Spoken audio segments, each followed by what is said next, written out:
On the Sublime and Beautiful by Edmund Burke, Part 3, Section 1, of Beauty. It is my design to consider beauty as distinguished from the sublime, and in the course of the inquiry to examine how far it is consistent with it. But previous to this, we must take a short review of the opinions already entertained of this quality, which I think are hardly to be reduced to any fixed principles, because men are used to talk of beauty in a figurative manner, that is to say, in a manner extremely uncertain and indeterminate. By beauty, I mean that quality or those qualities in bodies by which they cause love, or some passion similar to it. I confine this definition to the merely sensible qualities of things, for the sake of preserving the utmost simplicity in a subject, which must always distract us whenever we take in those various causes of sympathy which attach us to any persons or things from secondary considerations, and not from the direct force which they have merely on being viewed. I likewise distinguish love, by which I mean that satisfaction which arises to the mind upon contemplating anything beautiful of whatsoever nature it may be, from desire or lust, which is an energy of the mind, that hurries us on to the possession of certain objects that do not affect us as they are beautiful, but by means altogether different. We shall have a strong desire for a woman of no remarkable beauty, whilst the greatest beauty in men or in other animals, though it causes love, yet excites nothing at all of desire, which shows that beauty and the passion caused by beauty, which I call love, is different from desire, though desire may sometimes operate along with it. But it is to this latter that we must attribute those violent and tempestuous passions, and the consequent emotions of the body which attend what is called love in some of its ordinary acceptations, and not to the effects of beauty merely as it is such. Section 2. Proportion not the cause of beauty in vegetables. Beauty hath usually been said to consist in certain proportions of parts. On considering the matter, I have great reason to doubt whether beauty be at all an idea belonging to proportion. Proportion relates almost wholly to convenience, as every idea of order seems to do, and it must therefore be considered as a creature of the understanding, rather than a primary cause acting on the senses and imagination. It is not by the force of long attention and inquiry that we find any object to be beautiful. Beauty demands no assistance from our reasoning. Even the will is unconcerned. The appearance of beauty as effectually causes some degree of love in us, as the application of ice or fire produces the ideas of heat or cold. To gain something like a satisfactory conclusion in this point, it were well to examine what proportion is, since several who make use of that word do not always seem to understand very clearly the force of the term, nor to have very distinct ideas concerning the thing itself. Proportion is the measure of relative quantity.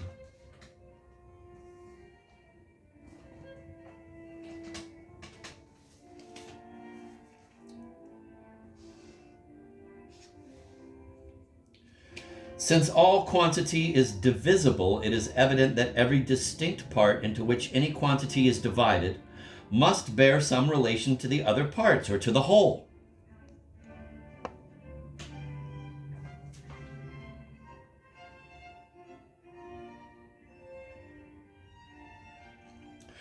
These relations give an origin to the idea of proportion.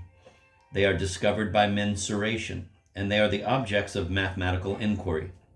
But whether any part of any determinate quantity be a fourth or a fifth or a sixth or a moiety of the whole, or whether it be of equal length with any other part, or double its length, or but one half, is a matter merely indifferent to the mind. It stands neuter in the question, and it is from this absolute indifference and tranquility of the mind that mathematical speculations derive some of their most considerable advantages, because there is nothing to interest the imagination, because the judgment sits free and unbiased to examine the point. All proportions, every arrangement of quantity is alike to the understanding because the same truths result to it from all, from greater, from lesser, from equality and inequality. But surely beauty is no idea belonging to mensuration, nor has it anything to do with calculation and geometry. If it had, we might then point out some certain measures which we could demonstrate to be beautiful, either as simply considered or as relating to others. And we could call in those natural objects, for whose beauty we have no voucher but the sense, to this happy standard, and confirm the voice of our passions by the determination of our reason. But since we have not this help, let us see whether proportion can in any sense be considered as the cause of beauty, as hath been so generally, and by some so confidently, affirmed. If proportion be one of the constituents of beauty, it must derive that power either from some natural properties inherent in certain measures, which operate mechanically, from the operation of custom, or from the fitness which some measures have to answer some particular ends of conveniency. Our business, therefore, is to inquire whether the parts of those objects which are found beautiful in the vegetable or animal kingdoms are constantly so formed according to such certain measures, as may serve to satisfy us that their beauty results from those measures, on the principle of a natural mechanical cause, or from custom, or, in fine, from their fitness for any determinate purposes. I intend to examine this point under each of these heads in their order.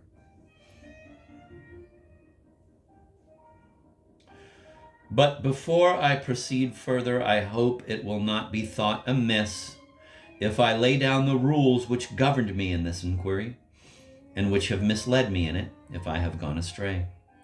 Number 1, if two bodies produce the same or similar effect on the mind, and on examination they are found to agree in some of their properties, and to differ in others, the common effect is to be attributed to the properties in which they agree, and not to those in which they differ. Number 2, not to account for the effect of a natural object from the effect of an artificial object.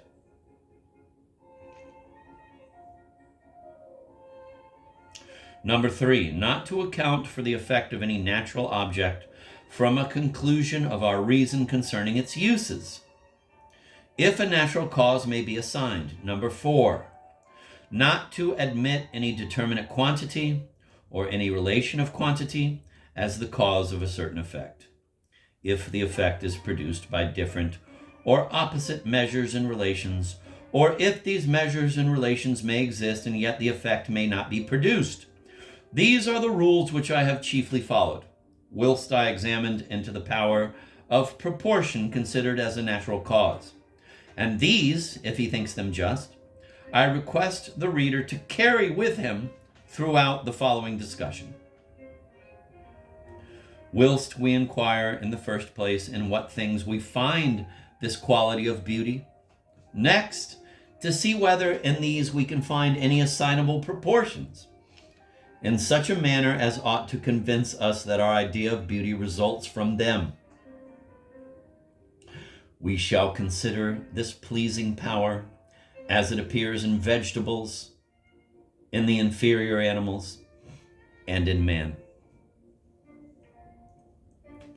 Turning our eyes to the vegetable creation, we find nothing there so beautiful as flowers. But flowers are almost of every sort of shape and of every sort of disposition.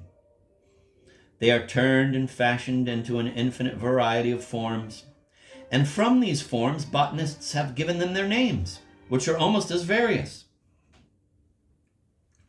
What proportion do we discover between the stalks and the leaves of flowers, or between the leaves and the pistils? How does the slender stalk of the rose agree with the bulky head under which it bends? But the rose is a beautiful flower, and can we undertake to say that it does not owe a great deal of its beauty even to that disproportion? The rose is a large flower, yet it grows upon a small shrub. The flower of the apple is very small and grows upon a large tree. Yet the rose and the apple blossom are both beautiful, and the plants that bear them are most engagingly attired, notwithstanding this disproportion. What by general consent is allowed to be a more beautiful object than an orange tree, flourishing at once with its leaves, its blossoms, and its fruit? But it is in vain that we search here for any proportion between the height, the breadth, or anything else concerning the dimensions of the whole, or concerning the relation of the particular parts to each other. I grant that we may observe in many flowers something of a regular figure, and of a methodical disposition of the leaves. The rose has such a figure and such a disposition of its petals, but in an oblique view, when this figure is in a good measure lost, and the order of the leaves confounded, it yet retains its beauty. The rose is even more beautiful before it is full blown in the bud, before this exact figure is formed.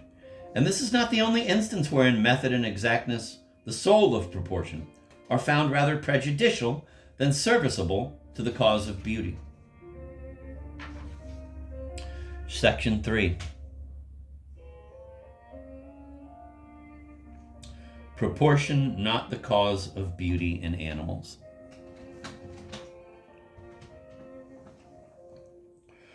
That proportion has but a small share in the formation of beauty is full as evident among animals. Here the greatest variety of shapes and dispositions of parts are well fitted to excite this idea.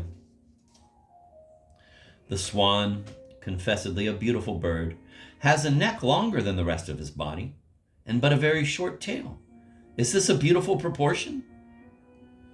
We must allow that it is. But then what shall we say to the peacock, who has comparatively but a short neck with a tail longer than the neck and the rest of the body taken together? How many birds are there that vary infinitely from each of these standards and from every other which you can fix, with proportions different and often directly opposite to each other? And yet many of these birds are extremely beautiful. When, upon considering them, we find nothing in any one part that might determine us a priori to say what the others ought to be, nor indeed to guess anything about them, but what experience might show to be full of disappointment and mistake. And with regard to the colors either of birds or flowers, for there is something similar in the coloring of both, whether they are considered in their extension or gradation, there is nothing of proportion to be observed. Some are of but one single color. Others have all the colors of the rainbow. Some are the primary colors. Others are of the mixed. In short, an attentive observer may soon conclude that there is as little of proportion in the coloring as in the shapes of these objects. Turn next to beasts. Examine the head of a beautiful horse. Find what proportion that bears to his body and to his limbs, and what relations these have to each other. And when you have settled these proportions as a standard of beauty, then take a dog or cat or any other animal and examine how far the same proportions between their heads and their necks, between those and the body, and so on, are found to hold. I think we may safely say that they differ in every species, yet that there are individuals found in a great many species so differing that have a very striking beauty. Now, if it be allowed that very different and even contrary forms and dispositions are consistent with beauty, it amounts, I believe, to a concession that no certain measures, operating from a natural principle, are necessary to produce it, at least so far as the brute species is concerned.